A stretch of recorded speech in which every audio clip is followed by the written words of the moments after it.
All right. So just briefly going through today's agenda. We're going to be doing some introductions and connecting here in a little bit through the chat box. We'll primarily use the chat box as our mode of communication for folks. If you have questions throughout, definitely throw them in the chat for any of our speakers. We'll keep an eye on that. I do want to introduce my two colleagues that are going to be helping us out with the chat box and monitoring that. Abbey Palmer from MSU Extension, Community Food Systems Educator based up in the UP. Welcome, Abbey. She's going to be keeping an eye on the chat and making sure we don't miss anybody's contributions through that. And we also have Noel Blotchik, who's going to be helping us out by taking notes for today's meeting. Noel's a specialist at the Center for Regional Food Systems on campus. We're going to have a great agenda for today. Great morning. We have Jaime Malnar from the Michigan Department of Education and Nathan Medina from Groundwork Center that are going to be providing some updates around Michigan Farm to School and 10 cents a meal. Abbey is going to be leading us through some reflecting on crisis management. I think we've all gotten some lessons in how to manage a crisis this year. So it'd be nice to spend some time reflecting on that. We're going to hear from Tom Zimnicki from the Michigan Environmental Council, who's been working on an initiative with some other statewide partners to look at conservation efforts on farm and how those kind of relate to institutional markets and can kind of contribute towards the work we do in farm to institution. We'll finish out with some quick updates from the network and any comments from folks that are on the call today, and then we'll adjourn. So with that, introductions. If you want to go ahead and just use the chat box to type in your name, organization, so we can kind of get an idea of who's all in the room today. I think I recognize most of the names, but we'll see who's here that we don't. I know we had some folks joining from out of state potentially.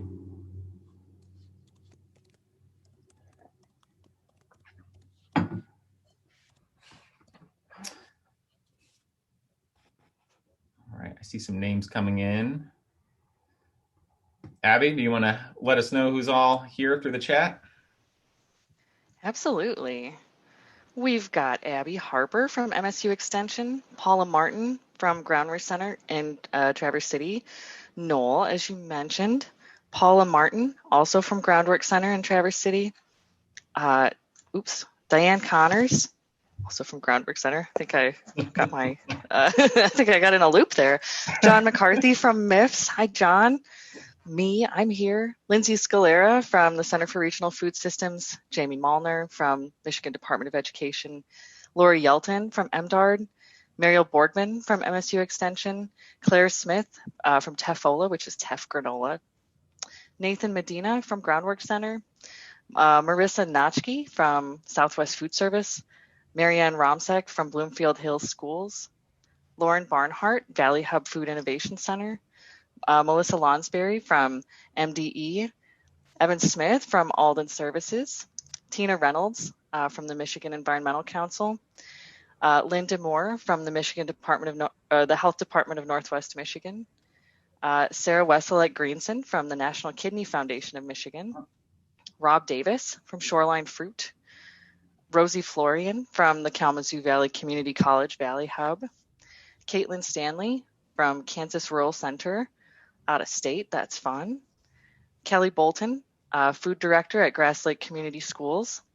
Linda, a Penn State extension educator who fell into a farm to school grant and wants to do more as Pennsylvania gets more involved in farm to school. And this is Rainbow, in case you're wondering. She's a sun conure. She joins a lot of meetings. Otherwise, she's like loud. You can hear her in the other room. So awesome. Those are our intros. Thank you, Abbey. Thanks to everybody that's joined us today. Shout out to Linda from Penn State Extension. Welcome. I'm a Penn State native and a Pennsylvania native and Penn State grad. So always nice to see folks from the PA Keystone State joining us. Hopefully we'll be able to connect and provide some great resources and knowledge for you.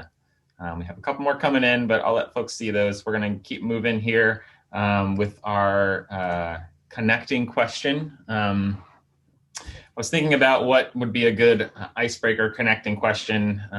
Sometimes we'll use our Let's Connect cards that Colleen has a handy stack of. But as I was kind of taking a little time to reflect on this year as we're nearing the end of 2020 and thinking like, we're all very excited to see 2020 go and maybe await what 2021 could bring. I was thinking, there have been a few things in my life that I'm grateful for from this year, and that, whatever has changed or however we've adapted and had to, be resilient through all we've faced this year, there may be some things to provide some gratitude for. So I was going to ask us all to just reflect maybe on this year and something either work life related, home life, personal related that this year has provided you that you're grateful for.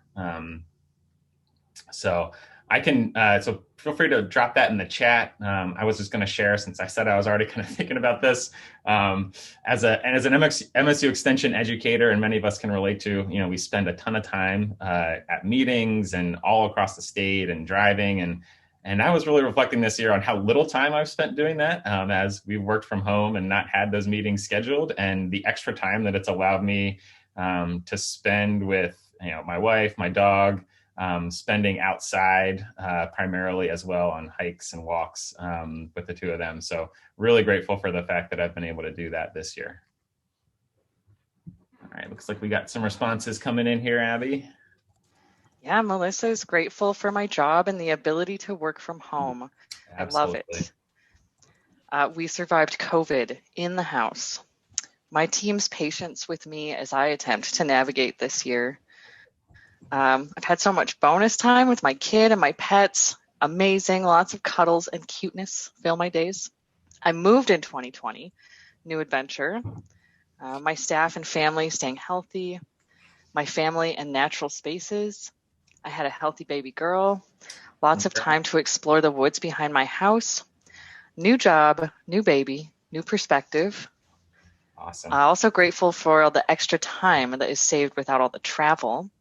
Super grateful for our community of amazing practitioners forging ahead while taking care of their communities.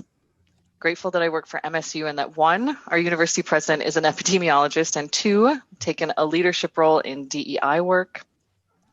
Happy to work at home. Also feeling hopeful with the COVID vaccine. Grateful that we got to serve food distribution to our community and really made so many people happy. Grateful for increased understanding and value of regional food systems for food security.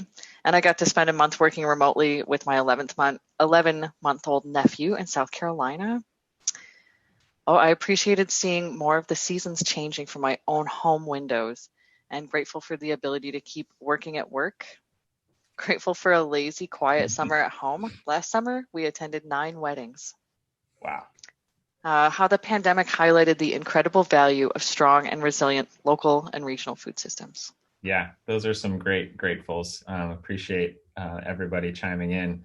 A lot of just grateful to slow down, I think, a little bit and get to spend some more time at home with our families, spending outside. So awesome. Thanks everybody for those contributions and connecting.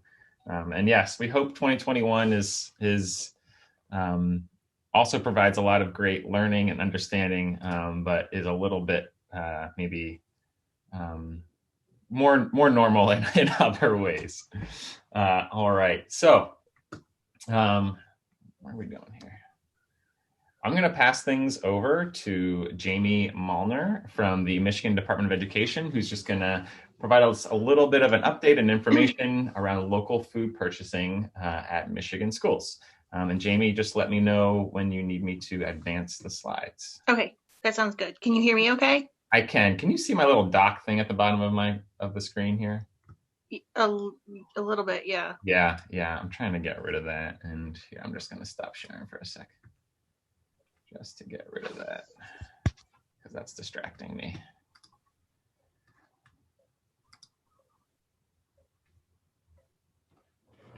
Okay, I'll start talking. Because I'm just going to introduce myself a little bit. Okay. So like he mentioned, I'm Jaime Malnar. I work for the Michigan Department of Education. I have been in my position since 2009 and actually working on farm to school since 2008. My main job is overseeing the purchase of USDA foods. So kind of anything that has to do with purchasing food kind of somehow falls into my unit. So thank you for having me. I was asked to talk about these optional survey questions that we have in our federal child nutrition application for National School Lunch Program. So there's just 2 questions. They're pretty simple, but it's kind of a gift that we're allowed to have these 2 questions in this federal application, because really we're not supposed to have any optional questions in there, but we kind of snuck them in there. We snuck them into USDA Foods page, which is a required page, but at the bottom there are these 2 questions, and it's been really helpful. They are just 2 simple questions, but we have a really high response rate because they are within that application. And they're also just, because they're just short and sweet, we're able to just get like a little snapshot of what we're seeing in regards to purchasing. And so you can see the 2 questions there, and they would click for the first one. It's like yes or no. And then they would click for the second question, where the sources are that they're purchasing local. Next slide, please.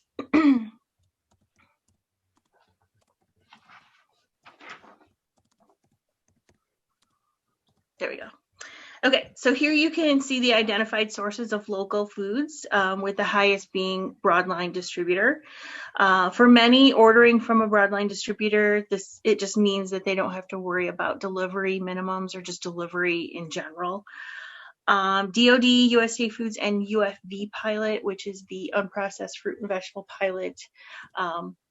These are also named as sources. I would venture to say that it's because we had apples. We had local apples with DOD and local apples with the unprocessed fruit and vegetable pilot. In fact, our DOD supplier tries to make a point to only purchase Michigan apples if they can, and so I think that's why that number is so high. Local grocery store is the 3rd highest. I'm hoping that when we get the USDA Farm to School census data back, I think that comes out in spring. Now they're saying summer. I'm hoping that data will help us understand that a little bit more. So I will let you know when we get that information. Go ahead to the next slide, please. Okay, so this slide reflects then the responses over a span of 6 years. You can see a slight increase in those purchasing local. A couple things to note. We did have at one point in time farmers market and grocery store linked together. I think it was just because we were limited with the space that we had within that application, but we were able to expand it later on, which is why there's like a little piece of missing there.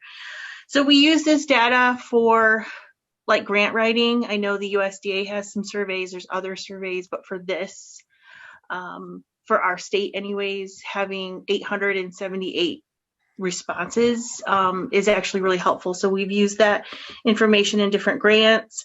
We're also using it now to sort of compare data with other programs, which I'll show you in just a minute here. If you go to the next slide. Okay, so here we were actually able to extract the local purchasing data for just 10-cent grantees and then compare it with the overall respondents. And so it's really interesting to then see that 10 cents is really making a difference with local purchasing. You can see 10-cent grantees were more likely to purchase direct from a farm, cooperative, or a food hub. And I also think that their local purchasing is just much more intentional, where I think some of the other folks, they ordered and it was like an unintentional local purchase. There's actually this report is on the myfarmtoschool.com website. So it's mifarmtoschool.com. That's actually the MSU Center for Regional Food System website. And so every year, Colleen, her team kind of write up a little synopsis of the data that we find, and they keep those on that website. So That's all I have for that. I don't know if you wanted to go back a slide so people could see. Oh, there you go. Nope, you're fine. Go forward one more. Yep. If anyone had any questions specific to this data, again, I realize they are pretty simple questions, but sometimes you just need the information. You need a starting point. You need to kind of see how things are moving along, and that's what that did for us. And as far as I know, we're the only state that has put a question like this into a federal application. Amy, we do have one question in the chat. Okay.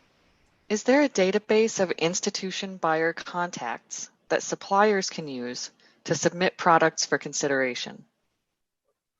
There is not like a large complete database. We do have some vendors identified in some local purchasing resources, and then as we get the 10 cent a meal, we'll talk about 10 cents a meal just in a minute here, we're able to see where people are purchasing from, and it's going into a system called FarmLogix, and that is actually learning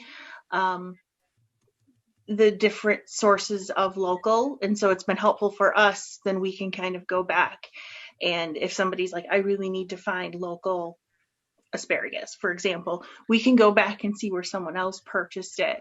And so I think we're getting there. It's just we don't have that yet. No. Can I just add to that? Absolutely. Hi, Jaime. Hi, Lindsay Claire here, former co-lead of MFIN and Cultivate Michigan, and I work at MSU Center for Regional Food Systems. So, Rob, your question is also about like kind of being able to identify buyers. There's a number of ways that we do that here in Michigan. Cultivate Michigan. Sometimes we've been able to do Cultivate Michigan marketplaces. And on our website, on the Cultivate Michigan website, we do have a product guide. We call it the Super Guide for short, that helps buyers find vendors as well. So we have products listed. It's searchable. It's a PDF. So that could be something to follow up with us on if you fit in that framework of our featured foods.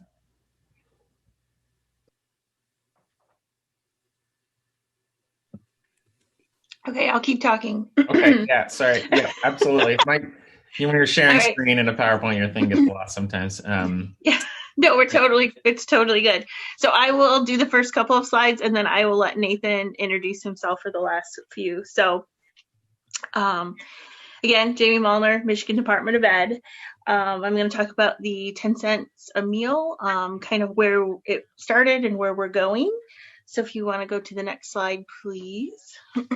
So what is 10 cents a meal? So 10 cents a meal is a Michigan state-funded program providing schools, and now I should say sponsors, because it was just schools, with match incentive funding up to 10 cents per meal to purchase and serve Michigan-grown fruits, vegetables, and legumes.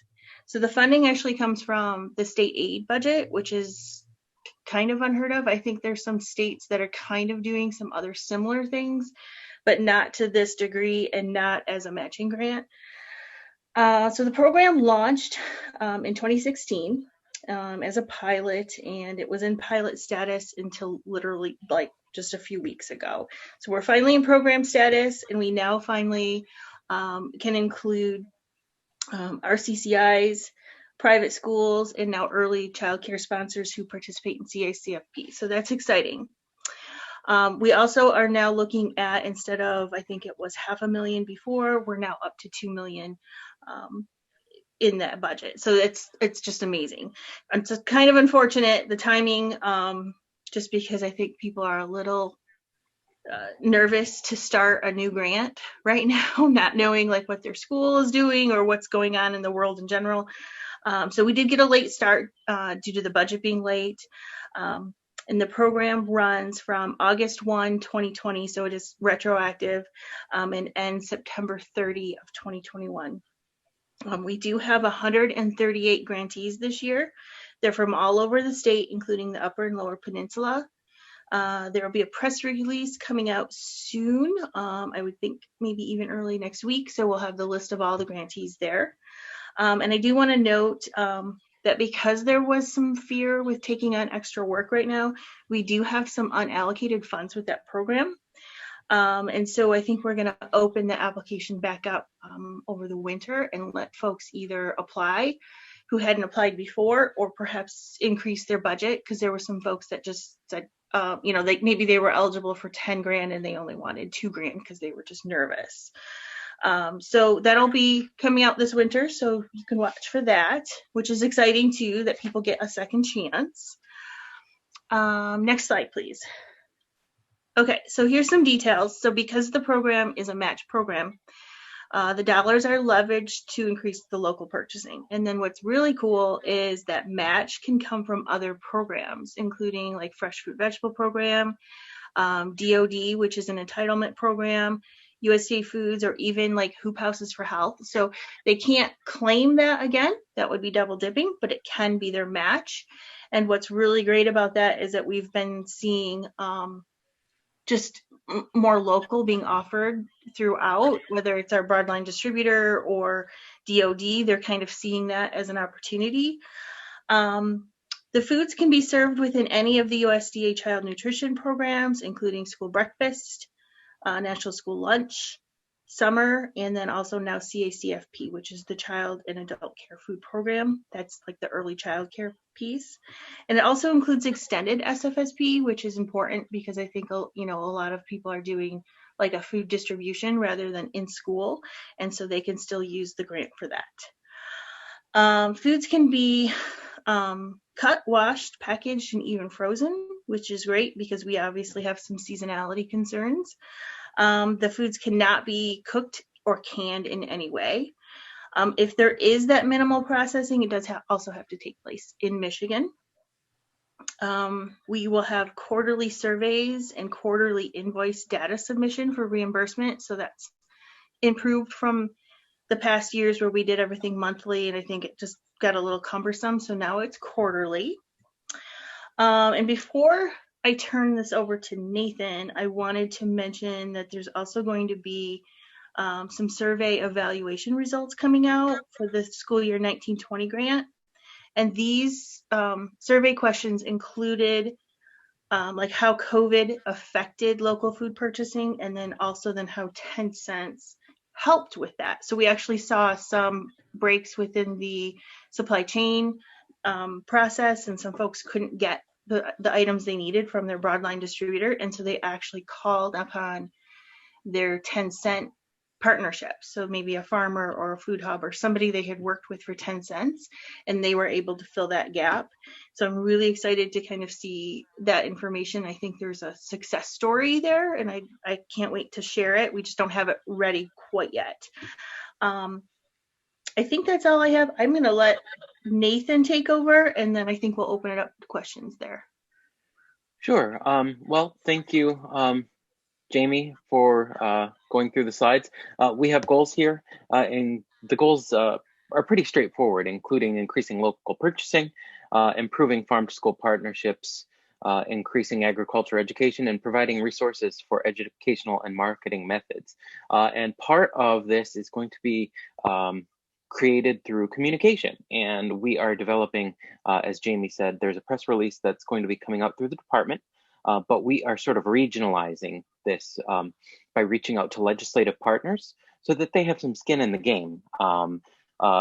When legislator, because they may miss it in the larger education budget and then through the larger state budget, particularly as the legislature isn't necessarily convening as regularly as it has been due to COVID. Only like committees that are required to come in are here and having committee meetings, and those are truncated and moving much more quickly than in the past. So we've been reaching out and letting people know that they have grantees in their districts, who those grantees are, how much they'll be getting, and we've gotten comments from legislators across the state that are favorable across party lines, from Dickinson County and the western reaches of the Upper Peninsula, right down to Detroit. And these are many times first-time grantees. So this is sort of how we are educating legislators. And additionally, because Jaime said that there is some money that still hasn't been allocated, this is going to help get the word out as well. In one of the legislator offices that we've been in communication with, and I'll just say Minority Leader Donna Lazinski, who's Scioto Township, Washtenaw County area, her staff was already like, well, why don't I see this school on there? I'm like, well, there's potentially going to be another round of grantees, so I'll keep you informed. So there's already that sort of competitiveness. When District C, one district has it, but another doesn't, people ask the question why. So that is good, and it's creating a little healthy competition and a little envy amongst districts. So we're happy to see that. Next slide, please. Training and resources are available at cultivatemichigan.org, michiganfarmtoschool.msu.edu, and 10centsmichigan.org. I have put in our chat a link to the Groundwork's 10 Cents Michigan website, which has a list of all the grantees by region, according to the regions as established by the Michigan Association of Superintendents. It's a pretty easy way to sort of get a grasp as to where we are. I think we're in 44 of 83 counties as of right now. And that's not too bad for a program, like Jaime said, that there was some hesitancy for schools to apply due to just circumstances as they are now. But we're hoping that people will see that it's a relatively easy, pain-free process, and they don't have too much to worry about. And if they are worried, they can reach out to us at any time. We're more than happy to help walk them through the process. But in the meantime, we are happy to be here. I'll introduce myself in case anybody's not familiar with me. I've been with Groundwork for about a month now, and I'm a legislative professional in my past life.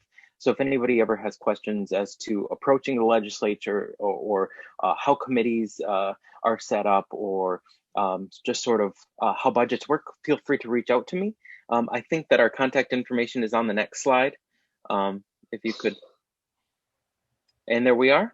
Feel free to reach out to any of us. If anybody has any questions, my email's right there, or reach out to me in chat. Thank you. All right, thank you, Jaime and Nathan. I think we've had some activity in the chat here. Let's see what's going on, Abby. Yeah, we've got a couple questions. One was from Wendy Wieland. Jaime, I'm curious about the local grocery category. Is this, all caps, locally grown, produced food that is purchased through a local grocery, or does that just represent food purchased locally through the grocery retail channel, regardless of whether it was locally grown or produced?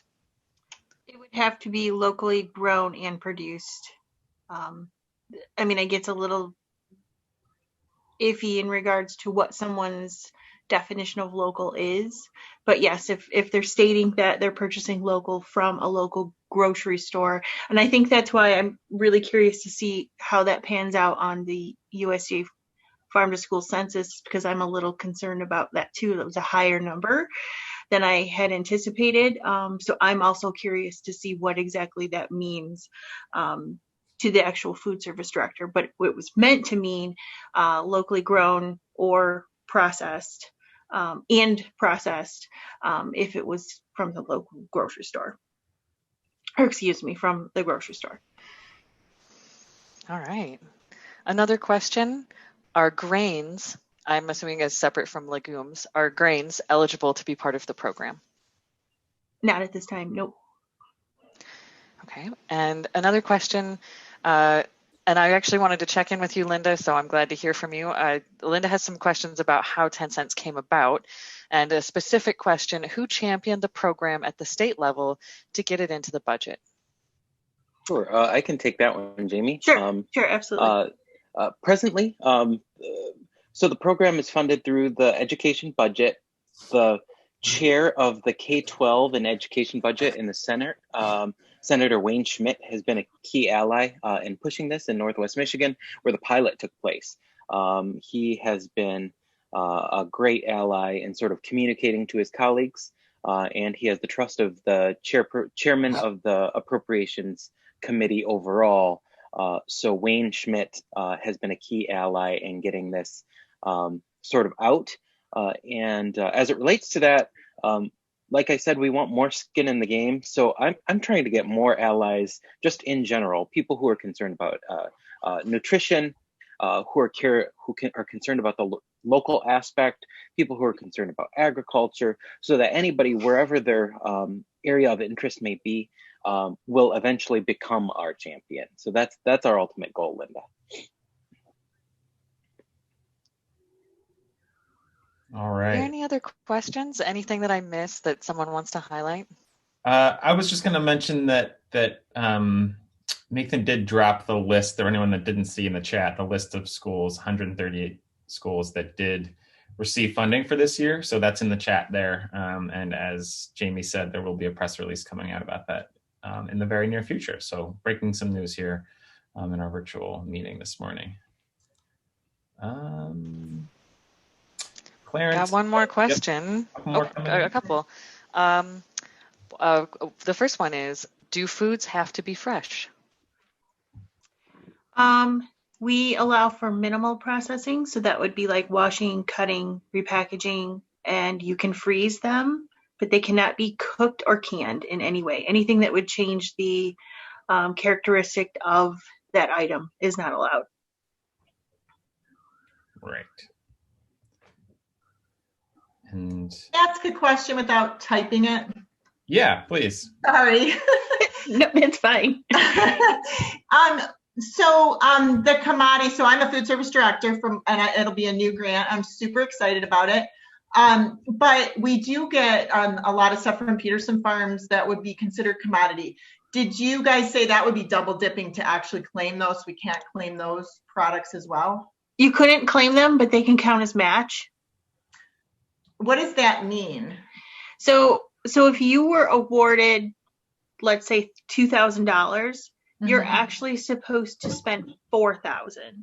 And so $2,000 of it would come from your school budget, food budget, and the other other $2,000 could come from a commodity program. So, and yeah, I guess I just don't really understand it, because from when, what I was looking at is that they're going to match half of what we spend. So we get most of our stuff, our Michigan products, from Cherry Capital. So she's tracking that for me. Yes. So as far as just having that number there that we spent that, but we won't be able to get the match, correct? Or that's like, if I spend $4,000 on Peterson Farm products, I won't be able to get $2,000. What does that match? Right. You wouldn't be able to claim that as your initial purchasing. You would have to have like $2,000 come from Cherry Capital, and then the other $2,000 could come from the Peterson Farms. And if you wanted to send, so you'll have to in the training, I don't know if you had a chance to watch. No, I didn't get a training. No. It kind of shows what we're asking for, and you could always send that to me, and then I could help work through some of that with you. Okay. And then one other question. So Bloomfield Hills has, we have our own farm, and we've been trying to, and I am not a Bloomfield Hills, I'm Aramark, so I'm a management company, so I'm not, directly in Bloomfield Hills. Can I purchase from my own farm? Because we've been really trying to set that up. Yes, you can. Yep. Awesome. Awesome. Thank you. You're welcome. Yeah. Say hi to Alan Jaros, and we'll. Yeah, he's my bud. Yeah, he's got the Nature Center now too. Yeah, two former colleagues at MSU Extension. Yeah, I'm always like, "Where's my lettuce, Alan? Where's my lettuce?" So, but I am getting from Cherry Capital, and he's helped me a lot. Just getting hooked up to get Michigan, produce. So I was really excited that we were able to apply for the grant. So awesome. Well, yes, and I'm sure if you have any specific questions related to budget and what you're purchasing, Jamie, Nathan, others at MDE would be happy to assist and provide you any additional info that you need. Absolutely. So we're going to quickly transition into just a couple slides here that I'm going to walk us through that are going to provide a little bit more info specific to some resources that are out there to help with local food purchasing. So that's one of the things we do at Extension and with our farm institution work is really try and provide resources, provide information that really helps institutions find local vendors, purchase from local vendors, and use that local food in their cafeterias and food service operations. So first thing, we've got a couple great websites that have tons of resources. The Michigan Farm to School website, that's part of the Center for Regional Food Systems website through MSU, has just a ton of information, reports, resources, fact sheets, videos, how-to guides, everything from specific to institutional type versus just more broadly. There's lots and lots of resources on that website. And then I think Lindsay already dropped this in the chat a little earlier, but cultivatemichigan.com, is it .com or is it .org? And now I'm questioning myself whether it's actually .org. I should know this, but that website has tons of information. It's .org. Thanks, Lindsay. Yeah, now that as I see it like written on the slide, I'm like, it's probably .org. Cultivatemichigan.org has tons of resources, including the local sourcing guide. So we've highlighted a number of different foods, 24 to be exact, over the past 5 or 6 years as part of our work on Cultivate Michigan. And as part of those featured foods, we compiled sourcing information from regional suppliers, broadline distributors, food hubs, resources for kind of connecting directly with farmers. So we have all that information in a document PDF that's online called the Sourcing Guide, and you can find that on Cultivate Michigan's website. We also compiled a bunch of recipes from those original featured food guides about how to kind of incorporate those foods into your cafeteria, into your food service operation. We've got a number of institutional scale recipes with nutritional information so that they can definitely be easily incorporated into your menus and into your food service operations. There's also just kind of some general storage, cooking, preparation, preserving kind of tips in that recipe book as well. So those are a couple really, really great resources that we have on that Cultivate Michigan website. Sorry, this picture's a little blurry. We also have a ton of resources from our Making Michigan Recipes Work training program that we did with MSU Extension and the Michigan Farm Institution Network that was back in 2017. But all of those resources are still on that Cultivate Michigan website. There's fact sheets, tip sheets, videos, recipe cards, kind of videos that walk you through how to incorporate some Michigan products into specific recipes. So if you're new to 10 cents, if you're working with schools that are maybe like looking at applying to 10 cents for the first time, these are great resources to point them to, because as we know, 10 cents is all about purchasing local. And if you don't really have a plan to do that, it's less likely that you'll get funding. So having that kind of plan ahead of time and working through things with schools and providing these resources is really, really important. Also, just wanted to mention, shout out to our great MSU Extension colleagues and educators that are around the state that work on farm to institution and can be resources locally for you or for schools that you work with. We've got some folks on the call today. Mariel's on the call. She covers Southwest Michigan.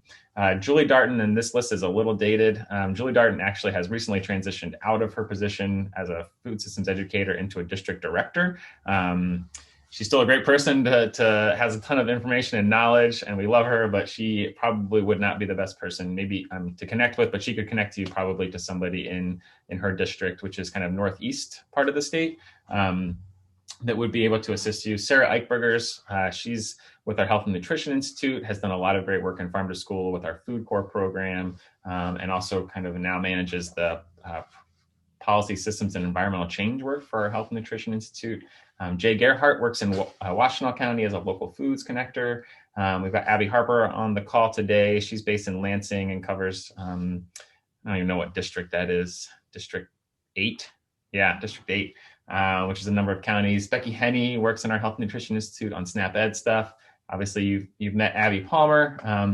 Wendy Wieland is also on the call today. She's in the northwest tip of the Mitt area. And myself, Garrett Ziegler, I'm based in West Michigan and work with a lot of local partners there. So reach out to us if you have questions. For those of us that are based in that area, we're happy to help and connect and provide any resources that we can. I think with that, I'm going to hand it over to Tom Zimnicki from the Michigan Environmental Council, who's going to offer us some information on expanding on-farm conservation, sustainability, and healthy food access through new market development and policy reform in Michigan. Hey, yeah, appreciate it. Do you mind, can I share my screen? Yes. Okay. Let me stop share, and I think I need to just give you share rights here. Oops, nope. All right, you should be good to go to share.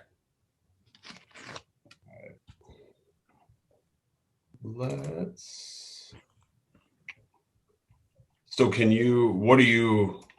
We're seeing we're seeing a Gmail, but we're seeing PowerPoint. There we go. Are we good? Yep. Okay, cool. I apologize. I was trying to make slides yesterday and PowerPoint crashed 5 or 6 times, and I took it as a sign that probably nobody wanted to see slides. And then this morning I thought, might be good to have something to look at. So they're a little basic, and I'll go through these really, really briefly. Appreciate seeing everybody here. I recognize some names and faces, so good to see those folks. Hey, Abbey. For those of you that I have not met before, my name is Tom Zimnicki. I'm a program director at the Michigan Environmental Council. I work on agriculture, surface water, and groundwater issues in the state. Been here about 4.5 years or so.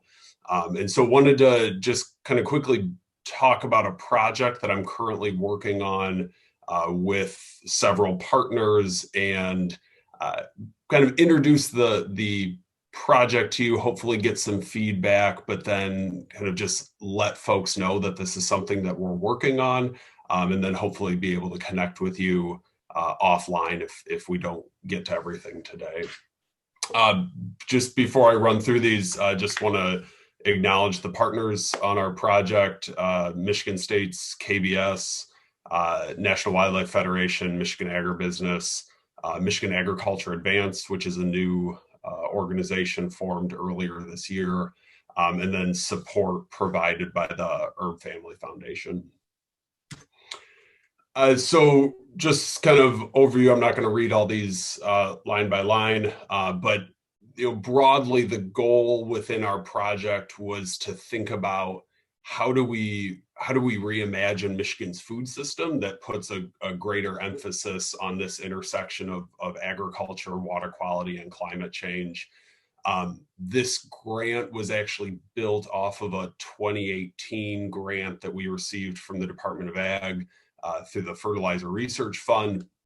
And in that grant, the goal was to better understand barriers and motivators for implementing soil health practices on farms. Primarily, we were working with folks in the Thumb, mid-Michigan, and kind of southeast and south central.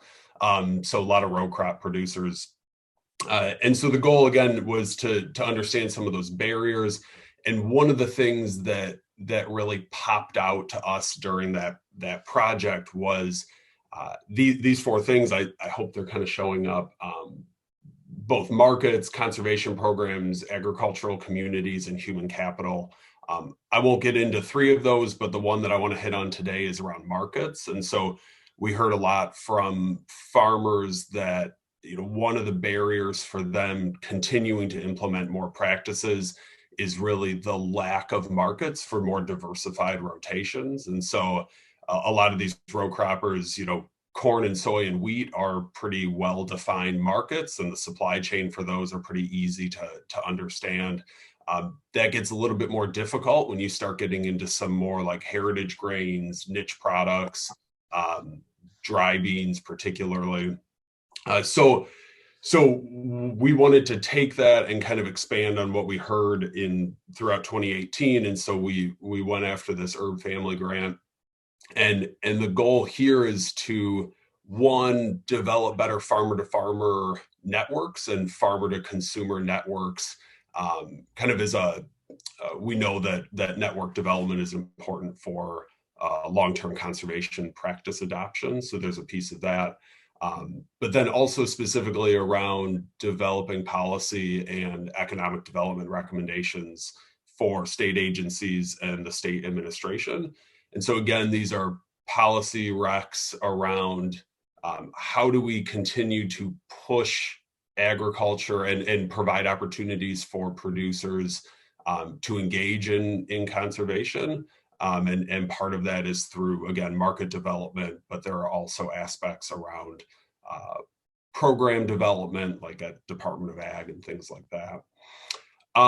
Many of the farmers we're working with we've kind of defined as these like highly progressive and boundary spanning. So, a lot of farmers and a lot of conservation programs, as many of you probably know, are really geared towards late adopters. And so folks that may or may not be doing much of any conservation. What we wanted to focus on are these farmers that are already really engaged in conservation and looking for ways to expand what they're doing, and also ways to attract and incentivize new farmers to start adopting some of those practices. We've met with farmers and kind of food system advocates, specialists, very broad term there, across the state. We've had, I don't know, probably 24 meetings with different groups and different individuals to get a better sense of where the demand and need is from a producer standpoint, but then also trying to figure out how do we develop these markets. And one of the big ones that has come up is a conversation around institutional buyers. And so we get a lot of questions from farmers about, what do consumers want? How do I find these institutional buyers? What kind of form do they want the product in? So a lot of questions from producers, but it certainly encouraged me that there is interest from producers to deliver different products to Michiganders, and there is really this sense among a lot of the producers we talk to of prioritizing delivering actual food to humans instead of just these kind of low value commodities for pig feed or for ethanol tanks. I want to note real quick that the emphasis of our work is really around large scale row crop production, and that is primarily because the ultimate goal of the grant is around improving water quality, climate change, things like that. Row crop producers offer a scalable opportunity for that. So that's one reason why row croppers are kind of the focus. The other one being that row crop production you have more ability to change year to year. And so implementing new conservation practices and improving water quality on like a tree fruit farm, that's a little bit more difficult because obviously you can't just pull up the trees one year and plant something different if you wanted to do that. That's a lot different than grains and dry beans and things like that. So what I was hoping to just talk a little bit today, hopefully get some questions or some thoughts. We have been kind of struggling and hoping to better understand how much interest there is and how much capacity there is around some of these other bulk products. And so again, we talked a little bit earlier in this meeting about legumes and grain production. So thinking about more of those products, we have kind of in our network of farmers, we have a number that are sitting on totes of these products that, they've grown as a part of a conservation rotation, as a reason to improve soil health. And they didn't really grow them because they had a great end market in mind. They just did it for either the environmental outcome or because they understand that doing that kind of improves long-term resiliency on their farm. So, we have farmers out there that have products, but identifying those supply chains to get them from a farm to a school or from a farm to a college or a university is something that a lot of growers don't want to, frankly, put in the time to do, and they want to grow whatever crop it is, and then have somebody else take it away, ideally, and get it to people. So trying to better understand kind of what the demand is from institutions, the form that these products would need to be in, what might help incentivize more purchasing of that. Is it grant money? Is it, I don't have enough storage on site. I don't have enough like on-site processing, and I use processing as a very general term. So that's my spiel. I thought it would help to try and give you at least the 100,000-foot overview, but really hoping to get into some questions. Awesome. Thanks, Tom. That's great. It sounds like an amazing project, and I definitely have some questions. I see some comments, questions coming in the chat. I'm curious. I think my first question and just curious about is specific types of products. You say they're currently sitting on product. Like what kind of products are we talking about? And then maybe it's like, okay, then we can see like where interest might lie with the institutions. Yeah, so definitely a lot of raw bulk dry beans. So those are primarily they're blacks, navies, pintos. Had some people like dabbling in lentils and garbanzos, but a lot of grains too. So different like kind of niche-y wheat alternatives. We have a lot of people sitting on oats that don't really have an end use for those except for deer feed. So those tend to be kind of the couple big buckets. They are, a lot of the beans particularly are still dirty, and so they have other things mixed in with them. Obviously nothing like nothing that's going to kill anybody, but they still need to go through some level of cleaning and processing. Part of the problem when we've talked with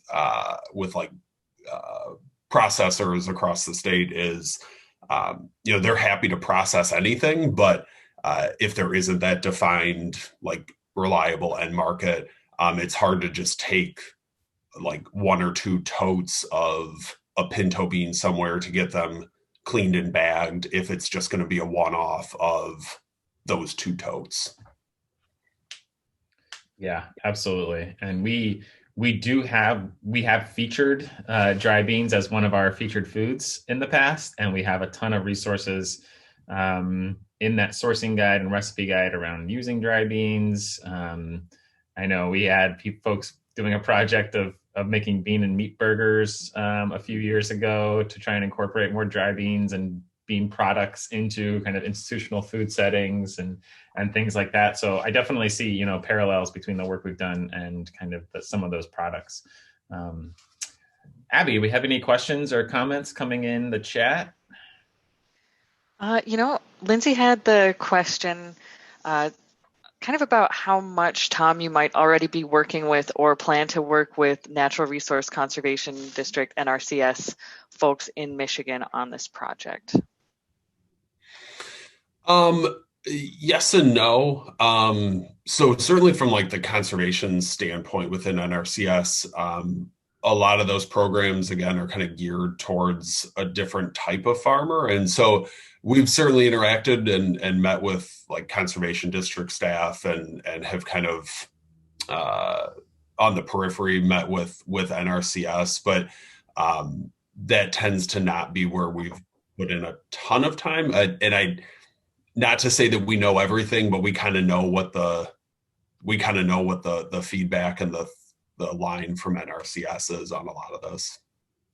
So I think there is interest and we've talked before the grant launched, we had talked with Stabenow staff about this too. And I think there's a lot of interest at the federal level of how do we develop conservation programs that are tailored towards actually delivering food to people. And so and not just kind of the normal, like the last 50 years of commodity markets in the US. So definitely interest at the federal level. Obviously, that's going to be a tougher hill to climb, but at the state level, certainly there is interest in looking at opportunities to encourage more conservation, and certainly if that means job creation through additional processing and things like that, and then obviously ultimately getting food to people. People that we've talked to at the state level and within the administration, it's definitely a win-win. Lindsay, did I cap? Okay, I got a thumbs up from Lindsay. Okay. I have more questions, but I'll follow up. Okay. Okay, so Diane points out that schools and other grantees can be reimbursed in 10 cents for the purchase of dry beans if they were cleaned. So maybe that's a matchmaking activity, trying to find those schools, match them up with those farmers so that the farmers feel like they have a market.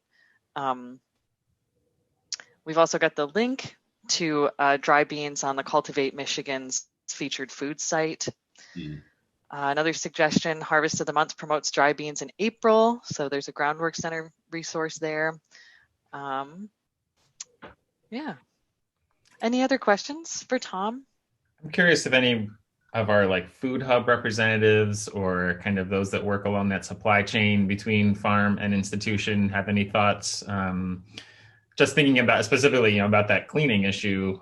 What does maybe a small scale specialty bean cleaner like that moves around the state or that goes to farms or something like that look like? That seems like a cool project. Yeah, mobile bean cleaning. Yeah, that would be cool. I will just, Garrett, I appreciate that question and hope somebody has some thoughts on that. I will say that like one of the things we hadn't really considered, we were talking with Noel last week or 2 weeks ago, whatever time it is, and he was talking about a food hub or some buyer that was looking for Michigan. They were looking for Michigan beans in a can that they could get from Pennsylvania because that's where the cannery was. They were Michigan beans, but they were canned there. I know we do something similar, like with baby carrots. We ship them to Ohio. They come back. The other thing too, we heard from, I think some school officials. Don't quote me on that, but they were like, we would like beans, but they would need to be in a pouch form, not a canned form, right? So, or not like a sack of dry beans. So those types of like nuances to what the product needs to look like are things that both producers aren't really aware of, and then our team is trying to tease out a little bit more. Yeah, the bean and bag situation. I know Pearson Foods had developed a product like that. They're out of Grand Rapids, and I know they worked with Amy Klinkowski, who was a food service director or assistant food service director at GR Public Schools during that time. She's now kind of a food systems or food service consultant. She's retired from her official position. But I know she worked with them, and a lot of it came down to like nutrition information. I think there were some product quality issues that just weren't the same just quality as the traditionally canned beans. But that to say that there has been some of that work done already that probably could provide some information and provide some learning at the very least on what that could look like in the future. Mm-hmm. Do we have any other thoughts, questions, comments from those out there?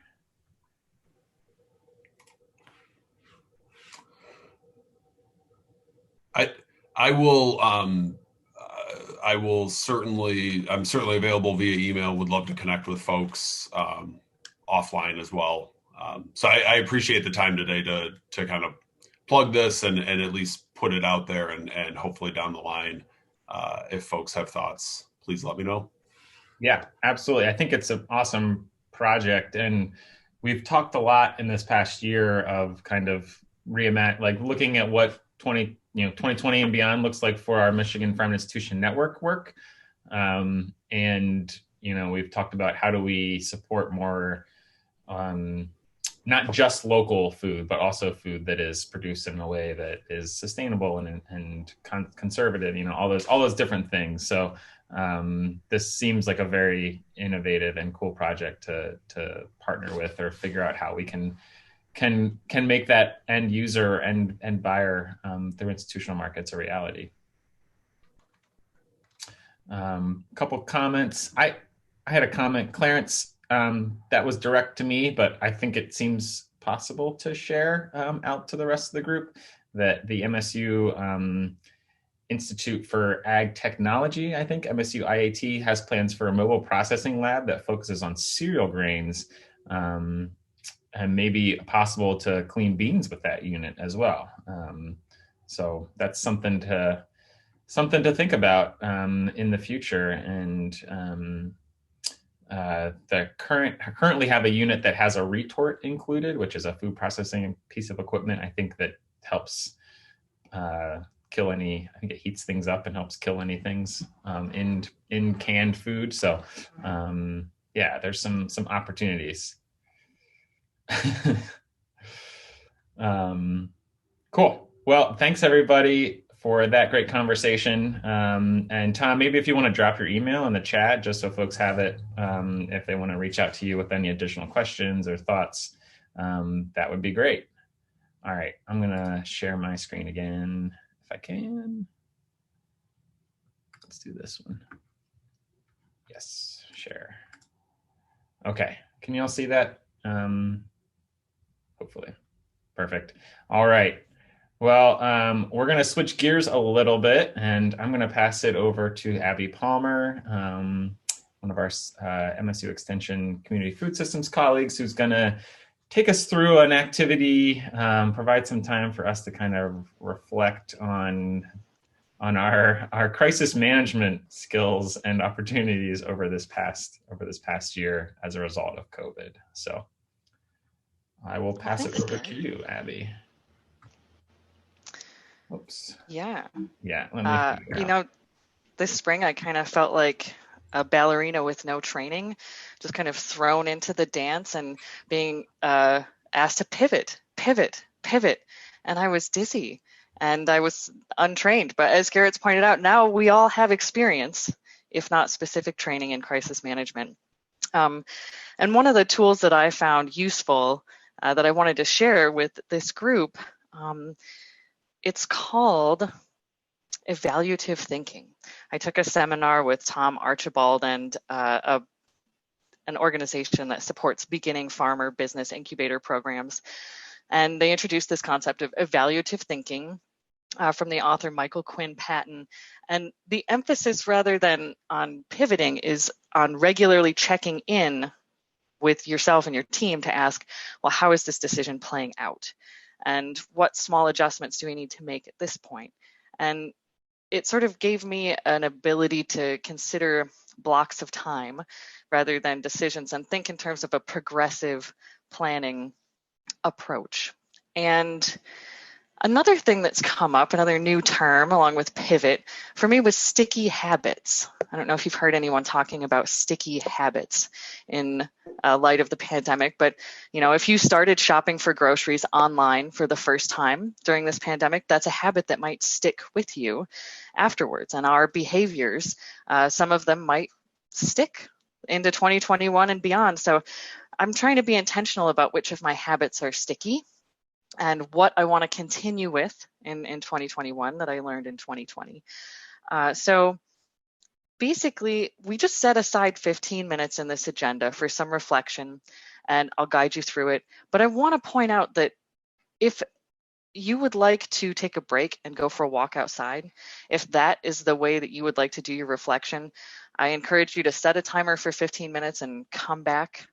If you've got your camera on and you'd like to turn your camera off for some privacy, I encourage you to turn your camera off and just take this next 15 minutes to reflect with us as a group or to take a break and go do something that makes you feel full.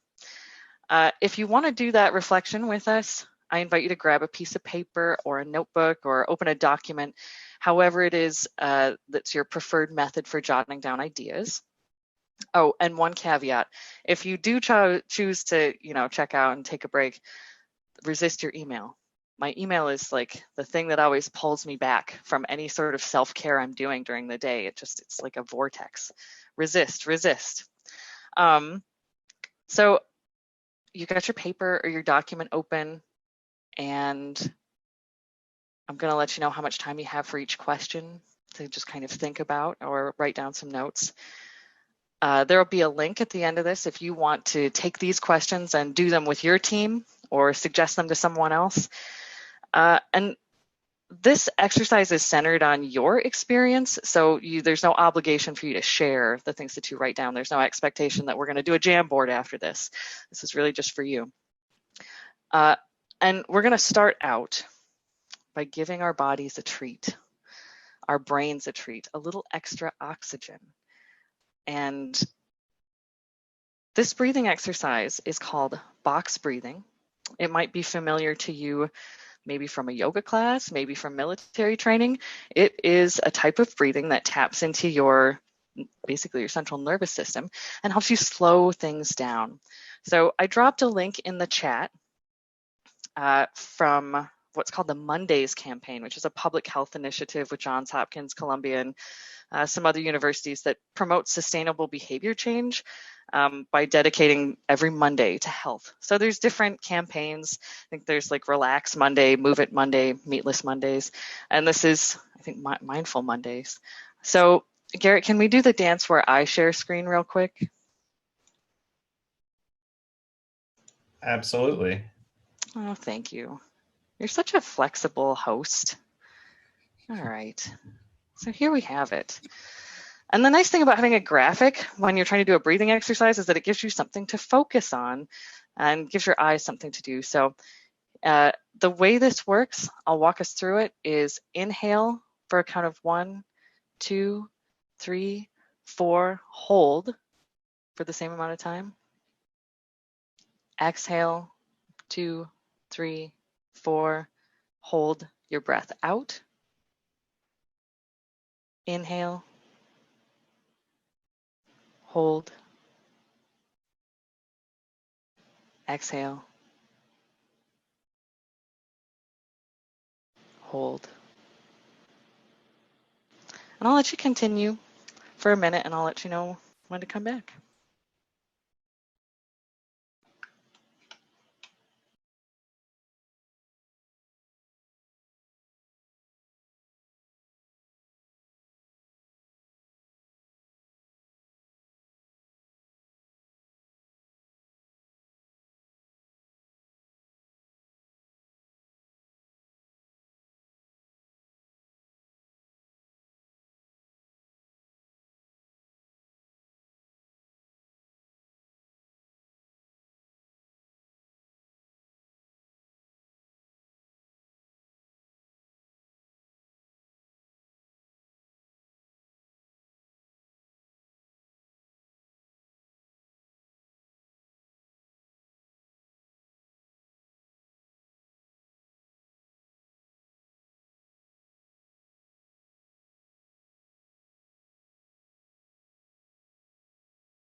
And on your next exhale, just let go of that pattern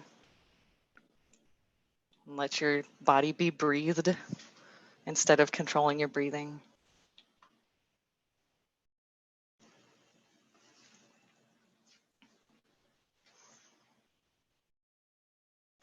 Notice if you feel maybe a little more space in your body, in your shoulders, in your brain.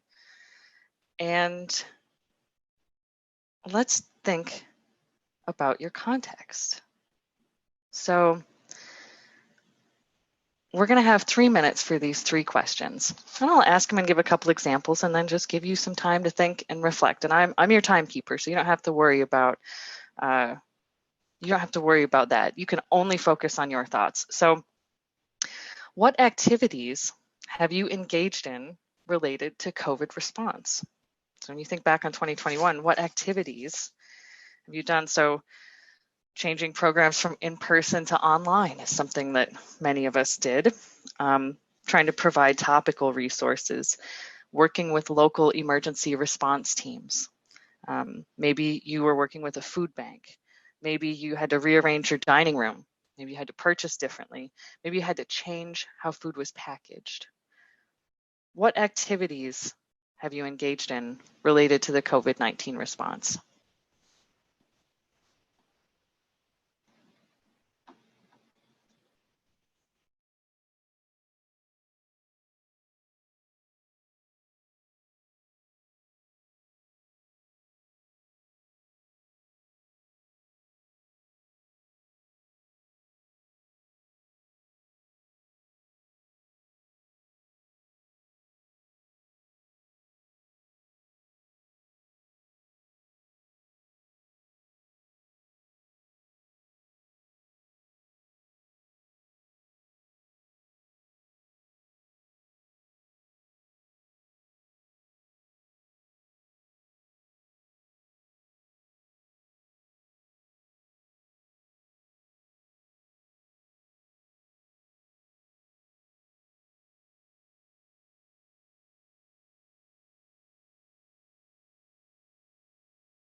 And now we're going to look at that from a slightly different angle. What key decisions have you made this year? Maybe you decided to meet more regularly. Maybe you had to move meetings online. Maybe you had to cancel things. Learning to use online tools more effectively or in more interactive ways. Connecting with new internal or external partners. Using materials provided by people either inside or outside your subject matter expertise. What key decisions have you made in regard to COVID-19 in 2021 in your work?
And bearing all of that in mind, your activities and your decisions, what results have occurred? What has happened because of those activities and decisions?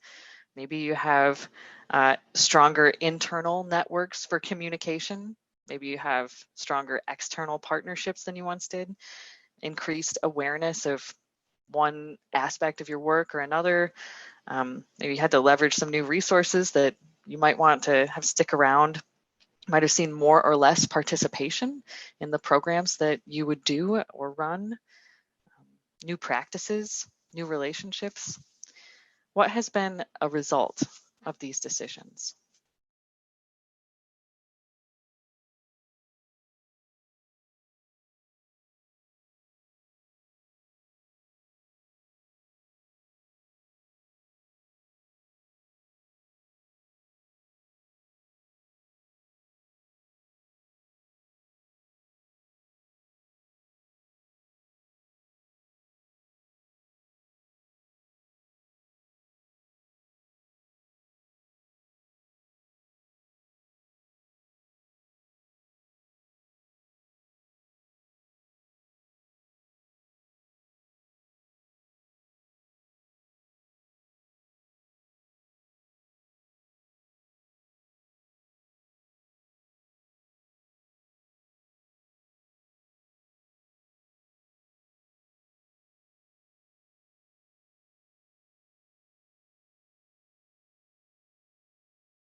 All right.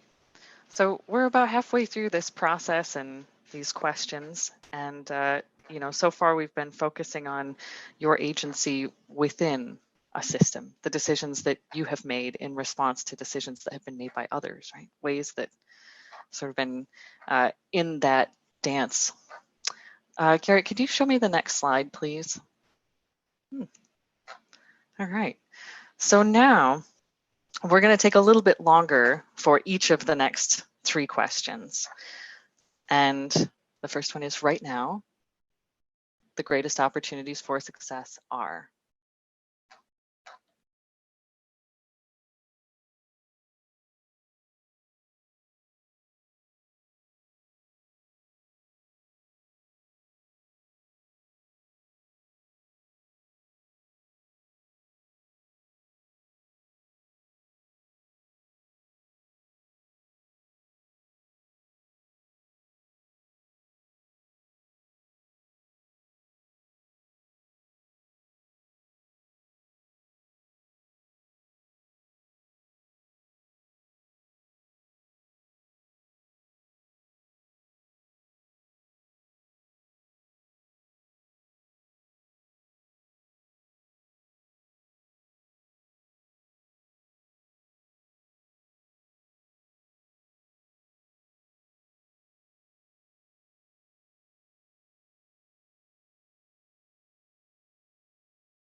All right.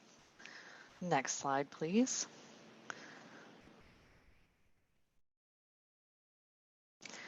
So for the next couple minutes, honoring whatever comes up. Remember, no one else is going to see this other than you. Right now, I am most concerned about.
And our final question, next slide please, is through this process, what has been most helpful to me is through the process of 2019, through the process of adapting, through the process of the pivots that we had to make, and through the process of all of the social upheaval and necessary change that we confront. What has been most helpful to you this year?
Well, you have just done a very good amount of reflection. You've done some heavy lifting, and I hope that thinking about these things, having this time within this group to think about them, will help if you're doing, any major institutional planning, goal setting, your hopes and dreams for 2021. Maybe something that you thought about here will come up then. And like I said, the link for the tool is in the chat, and I'm very open to feedback about what other things could improve this experience. So if anyone had any thoughts while you were doing this about process, I'd love, love, love to hear it. I'd like to close with a thought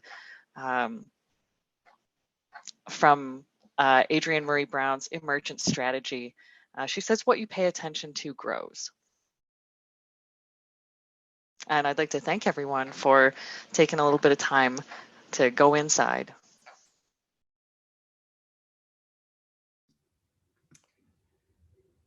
Thanks, Abby. That was really great. I really appreciate you leading us through that, providing the space for us to reflect a little bit and think through things a little bit, and really, think deeply about where we're at, what we've been up to, how this year has impacted us, and all of those things. So really appreciate that. And I notice you've been dropping some resources in the chat, both that rapid response reflection tool, the breathing exercise, and information from Adrienne Murray Brown. So really appreciate that. Thank you so much. All right. I feel a little bit of lifted weight, I think, after that. Just feel good. Okay, so moving on, we're going to close out the meeting today with a couple updates from the Michigan Farm to Institution Network, as we typically do. Just wanted to remind everybody that we have our 4 featured foods for the winter season. Apples, dry beans, big one there, has been talked about a little bit today. Cherries, and mainly talking about frozen and dried cherries. And just a plug for our cherry slurp activity, which you'll be hearing more about here soon as we do an annual celebration of our Michigan frozen cherries by slurping into a cherry smoothie. Cabbage, beets, and garlic. Obviously, these are products that are not necessarily grown here in Michigan during this time, but are readily available through storage, season extension, all of those great things that allow us to have access to local food really year round here, even when it gets cold and snowy out. All right, so kind of continuing on our theme of reflection, looking back, thinking deeply about this past year, and in this case, even expanding it to the past 6 years that we've really been engaged in this work as a full Michigan Farm to Institution network. We've been doing a lot of reflecting as we've reached the end of 2020 as a management team, and as those of us that have kind of helped shepherd this work through over the years, just kind of looking back on all of the activities, all of the things that we have accomplished together, that we have kind of put out there as part of this network over those last 6 years.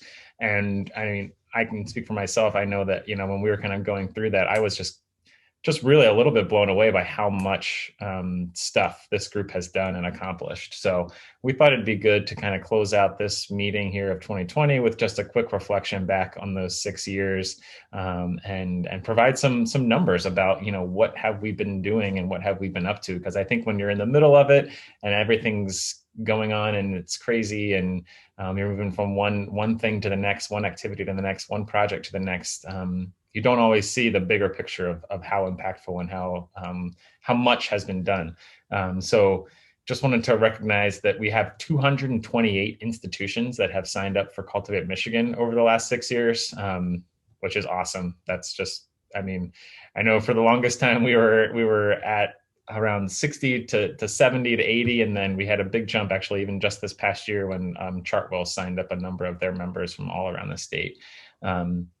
In addition to those 28 institutions, or including those 228 institutions, we have 600 people who have engaged with this network, the larger network, as members, either participating in events, joining our meetings, going as far as to join some of our original subcommittees and really contribute to doing the work itself. So just a big shout out to all of those individuals, organizations, institutions who have been involved in the work of this network really over the past 6 years. And so in 6 years, what have we done? Well, we've done a lot of things. First and foremost, we've conducted a lot of research. We had a group here that, when it was being led by Catherine Colasanti originally, that was really focused on how are we measuring impacts of this work, and kind of figuring out the best way to move forward through our Farm to Institution network. So we have, I think, six separate kind of research projects and information briefs and information reports that have come out around that research. Things like our institutional food service professional survey around food safety, which we conducted, I think originally in 2017, 2018, and now have actually expanded that nationwide this past year in 2020. So we'll have a new report coming out about that. We looked at how institutions define local. That's one of the questions that I've actually heard come up in this call from Tom, who was kind of thinking about how institutions are defining local and what that means. So that was a really just a key way to just gather information and build our knowledge base as a network and as a state. We've highlighted 24 featured foods over the years. So 24 Michigan grown produced raised items here in the state that we've featured throughout the seasons. And here you see a picture of all of them. I love this picture because it just shows the color and the bounty of the amazing products that we have here in the state of Michigan.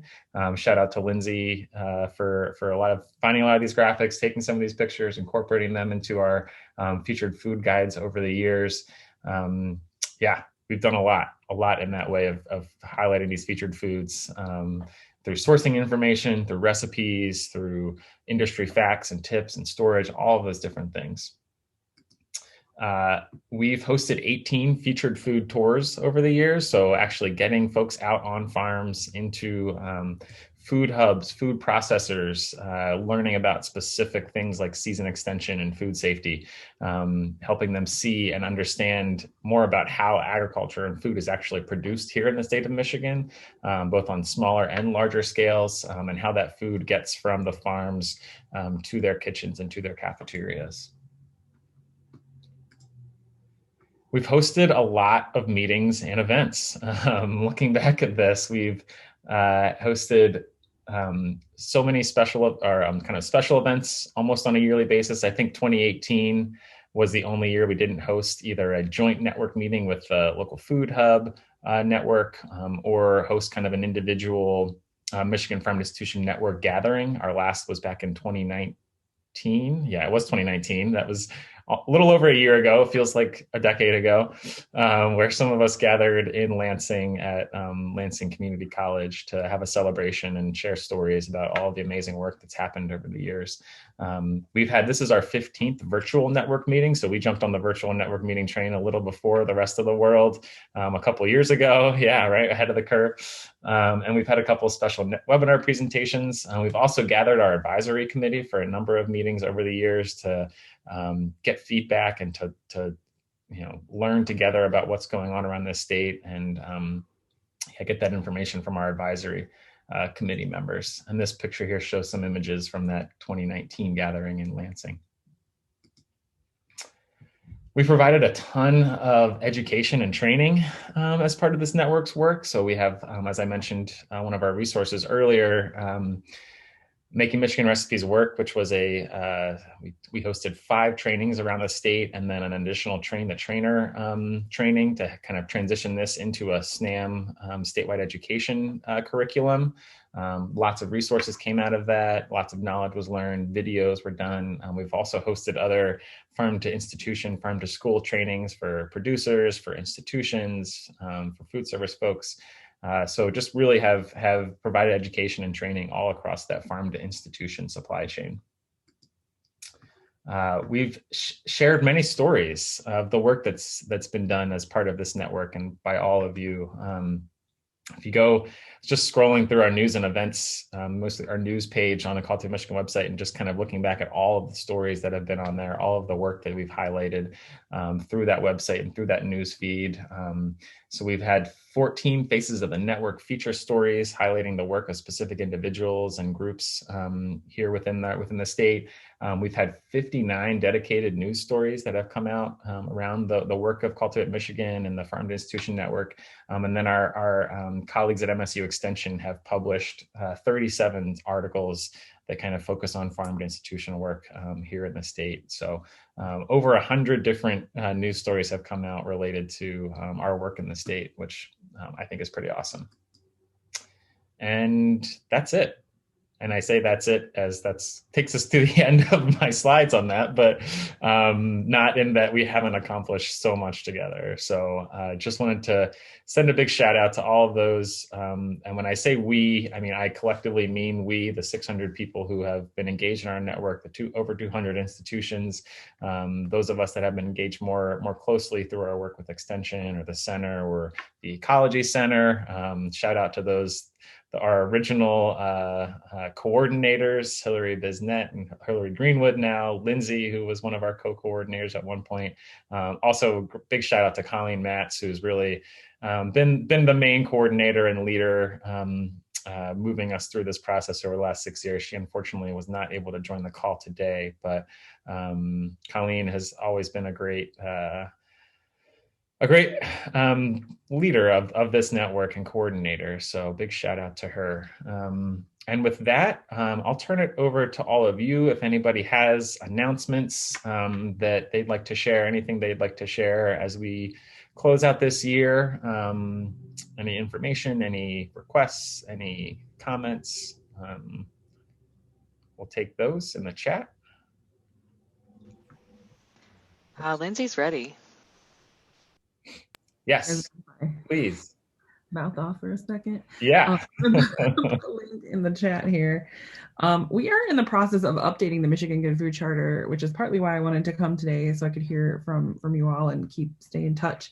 So next year we'll be sort of launching 3 committees. For a long time we've had a steering committee. We're kind of still in a transitional phase right now, and so we have 3 committees that we'd love for you to know about. And if you can't join, or if maybe you know someone who might want to join one of the committees, there's a nomination form. You can nominate yourself or others. And that really just tells me who's interested in helping us continue to update the Michigan Good Food Charter. We've got 6 new priority areas and different ways of looking at things. And it's super important that we have the farm to institution voice as part of this, because we feel that that's a common thread throughout all of our priority areas, is looking at, what happens if we, use our values for local or for sustainable food to guide our purchasing decisions. What kinds of changes can we see in food and agriculture systems in Michigan?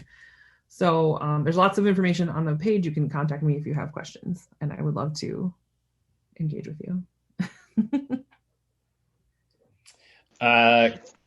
Claire, I see your question in the chat. I was wondering, thanks for the clarification as what survey responses you were referring to. Yeah, I think so. I don't know. That's probably a better question for Jaime or Colleen.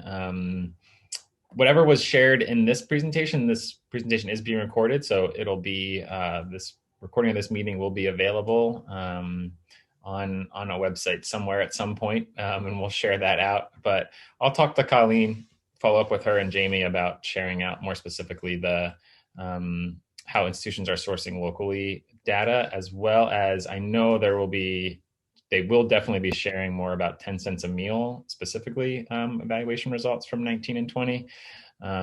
So yeah, hopefully that answers that question. Well, and Garrett, the other information is already from the previous year. That chart that Jaime showed that has the comparison of 10-cent schools to non-10 cent schools in Michigan, that's already available at your website, right? That from the previous farm to school question that was asked. Yes, I believe so. I think if you go to the Farm to Institution, Michigan Farm Institution Network website on the center's CANR link that was shared through the center's website, there's reports. It may be the Michigan Farm to School link. So. Mm-hmm. Yeah, there's reports from all of the different years across 10 cents work. So I'm gonna put in a link for our site directly, because those redirect web that we've been mentioning, like My Farm to School, they aren't working, and I can't remember if that was on purpose or not. So so I'll put our link in. Yeah, like that most recent, there's the evaluation on 10 cents a meal. But there's also a recent report that Colleen put together that was based on the 2-question thing that Jaime talked about on the USDA survey. And then also there was a breakout comparing it to the 10-cent schools. And that's the first time that I've seen that. I've seen the report before today, but that new report is the first time that kind of breakout was done that I can recall. So, and that's available now. Perfect. Thanks, Diane. Mm-hmm. Any other comments, questions, thoughts for the good of the group?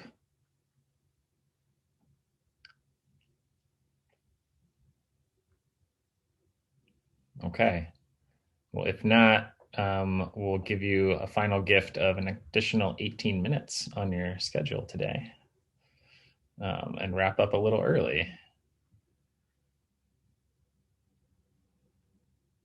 All right. Well, thank you all for joining today. Thanks for sticking with us. all year long in what's been an interesting year. So we will see you again in 2021. And yeah, we'll be excited to see what 2021 holds for us as a network. So thanks again. Have a safe and happy holiday season. And yeah, we'll see you in the new year. Okay, thanks, Garrett. Bye-bye, all. Thanks. Thanks, Garrett. Mm-hmm. Thank you. Bye. How do I see?